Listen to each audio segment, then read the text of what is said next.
Thank you for joining Jackson Lewis as we take a closer look at the employment law trends and tactics sure to shape 2023. This installment is one of 12 concise, field-specific podcast episodes that are part of our annual forecasting favorite, The Year Ahead. We invite you and others at your organization to experience the report's legislative, regulatory, and litigation insights in full at our website, jacksonlewis.com, or listen to the podcast series at whichever platform you turn to for compelling content. Hello, I'm Melissa Ostrower, and I'm here with my colleague Joy Napier-Joyce. And today we're going to talk about some key benefits issues that we're expecting to see in 2023. To kick things off, we're going to talk about remote work. Remote work continues to be an issue for employers in 2023. This is the new normal, and employers are more aware of their obligations in connection with a remote workforce than ever. Employers are now less reactive and more proactive with respect to their remote employees.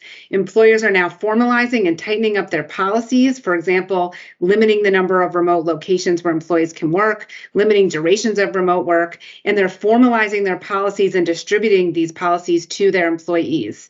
So this is an important issue to think about in 2023.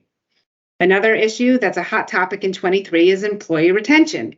Despite increasing layoffs and a potential impending recession, the labor market remains tight. Employers still need to consider ways to incentivize and motivate employees. There are a number of ways that employers can think about to incentivize employees that are a little out of the box. For example, employers are continuing to put into place employee loan payment provisions in their Section 127 plans. These are permissible through 2025 unless Congress extends the provision. Secure 2.0 includes a special provision permitting employers to match employee loan payments in a 401k plan, a 403b plan, or a simple IRA plan. Although this will not be effective if the employer elects to put it into its plan until after 23, this is something employers can think about this year and communicate to employees. Of course, there are a bunch of other types of interesting benefits that employers can think about implementing this year to help retain and incentivize employees, such as surrogacy, adoption benefits, egg freezing, and kind of similar unusual benefits that go beyond the simple vision, dental, medical type benefits that many employers offer. And then finally, just the standard annual bonus plan, long-term incentive plan type offering that most employers have been offering in the past. They want to take a kind of a detailed look at this year, think about whether any changes are warranted, whether they want to enhance the programs, change the programs around, try to fit the programs to match what they're looking for in their employee retention. And the flip side of this, of course, are severance considerations. And while employers are trying to retain certain employees, they are also looking to lay off other employees as the business environment changes. And so even if you as an employer are not immediately thinking about laying off employees, if you think this might be something you will consider this year, you may want to pick up your severance plan or policy, take a look at it, see if any changes are warranted or desired. Given that there's a likely recession coming, however, we're not sure how long this recession will be, perhaps employers will add a mitigation provision to their severance plan or policy this year to help reduce the severance cost. Also, employers may want to address rehire and kind of add some language in their severance plans and policies about what to do in the case of rehires in case the economy goes down and then quickly turns back around.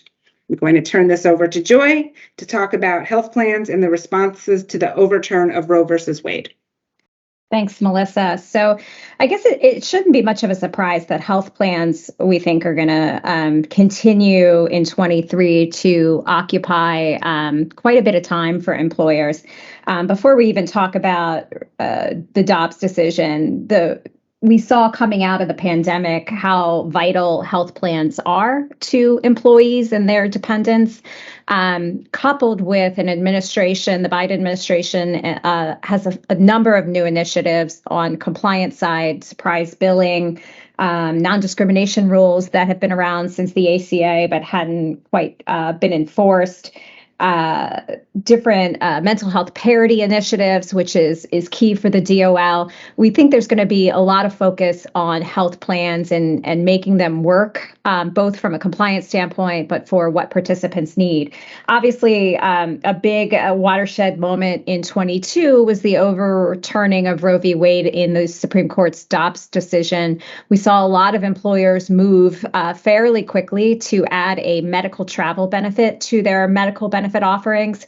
That was not without a lot of time and thought in terms of how that's designed. And in 23, we think there's going to be a continued focus on those benefits as we see the states, I'll call it ebb and flow in terms of how they're regulating abortions, both from the prescriptive side and the medical procedure side. It's an area where we think employers are well advised to stay close to and monitoring to make sure that the plans are compliant and achieving all their goals for their participants. And then Melissa's going to talk a little bit about executive compensation. Thanks, Joy. So at the end of 2022, the SEC adopted a final rule requiring that all listed companies adopt and disclose a clawback policy compliant with the law. These rules are very broad and strict and will require many companies to update their recoupment policies. Employee plans and agreements may need to be amended as well, and listed companies will need to consider these rules when entering into new plans and agreements.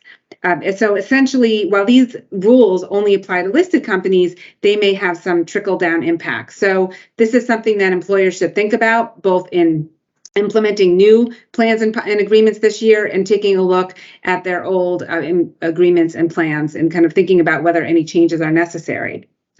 Another issue in kind of the executive compensation arena relates to the FTC's proposed rule that was made public today, kind of banning non-competes. If this rule goes into effect, what will this mean in the executive compensation area? Almost all executive agreements, currently have non-competes unless they're prohibited by law, such as in California. And so employers are going to have to kind of take kind of a deep look at their agreements and their programs and their policies and kind of figure out, how executive compensation should be changed to help protect employers in light of kind of potentially these bans on non-competes. Luckily at Jackson Lewis, we have our exec comp group and our employee benefits group, but we also have restrictive covenant colleagues, and we're going to work together on this to help give employers the best advice possible in this regard. And so this is something that employers should keep in mind in drafting their plans and agreements this year. Turning it back to Joy. So another topic which has gained a lot of steam in different areas is ESG, environmental social governance initiatives. And you see it in a number of areas. And in fact, we have a group dedicated to it here. In the benefit space, we see it primarily in two places. One is tying executive comp and comp in general to achievement of ESG metrics or ESG goals that have been set. We think that there's going to be an increased focus on that and importance of that in the year ahead. But there's also long been sort of a tug of war in terms of what the role is for ESG centered, I'll call them investments within a 401k plan. ESG investments are not uncommon in European countries. And in fact, we're a bit of an outlier in not having ESG be a factor in our qualified retirement plans. But as many of you know, ERISA's fiduciary duties put the participants' best interest in terms of low fees, high return investments as paramount to any other considerations, such as does an investment aspire or achieve ESG goals. Recently, the DOL issued final regulations, which are the latest in a volley back and forth that spanned across multiple presidential administrations, where there's at least a path forward now as to the proper considerations that fiduciaries must take when they're thinking of adding an ESG investment to a 401k plan lineup, for instance. It is not a carte blanche to just add ESG. It is a lot more nuanced than that. And so if folks have questions about those considerations, feel free to reach out. We're happy to help with that. But the final regs are welcome guidance that has been pending for a while that gives fiduciaries some much needed direction in this space.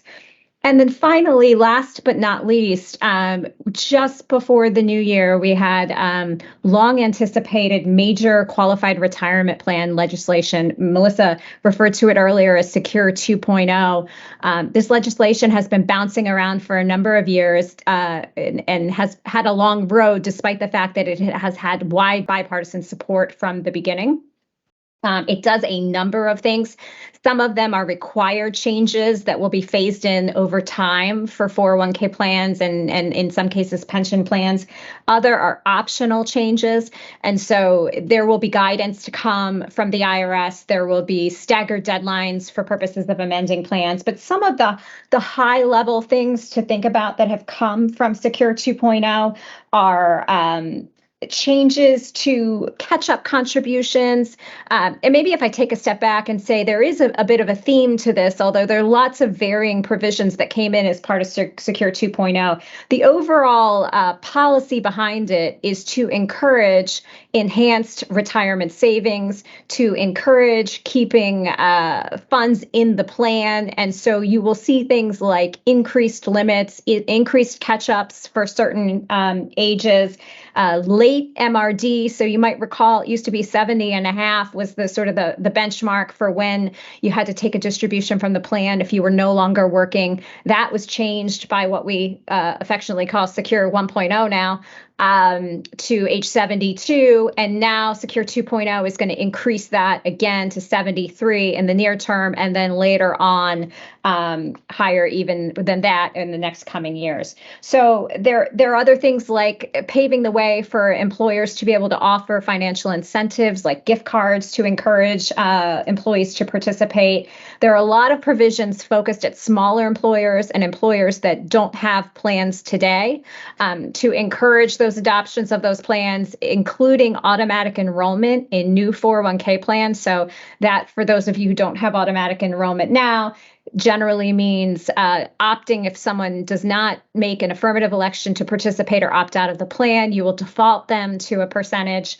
And so some of those things in the spirit of Secure 2.0 are going to be a watershed moment for qualified plans and employers as well. So outside of Secure 2.0, there's, we are in, as Melissa mentioned, sort of uncertain financial times. And so it's been a down market for a number of participants who perhaps haven't seen a down market the way that we're seeing it now. So we think employers are going to be well advised to do perhaps a little bit more hand holding. And by that, I mean not necessarily advising participants on what they should do with their strategy in the 401k, but increasing communications, checking with vendors and record keepers to make sure participants have the tools at their disposal to kind of navigate uncertain times and either stay the course or reevaluate how they're investing, things like that. And at the same time, over the last couple of years, we have seen a explosion. I don't think that's an overstatement of litigation in the area of fiduciary responsibilities around 401k plans, whether those be fees or performance and investments. And so it is always a good idea, but I think especially looking ahead in 2023 to reevaluate your fiduciary practices, your processes. ERISA does not require hindsight or Monday morning quarterbacking, but it does require that fiduciaries are constantly monitoring the vendors, the investments, their processes, and making prudent decisions, always with the eye on the ball to do what's best for participants. So with that, I think that, I don't know about you, Melissa, but I think that gives folks a lot to chew on this first week into January. And so we want to thank everybody for taking this time to listen, and stay tuned for updates, because we're sure there will be. In the benefit space is likely to be a very busy area in 23.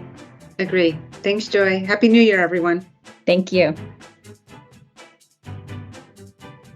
Thank you for joining us for the Year Ahead 2023 Special Edition podcast series. Please tune in to the next episode, where we will continue to tell you not only what's legal, but what is effective.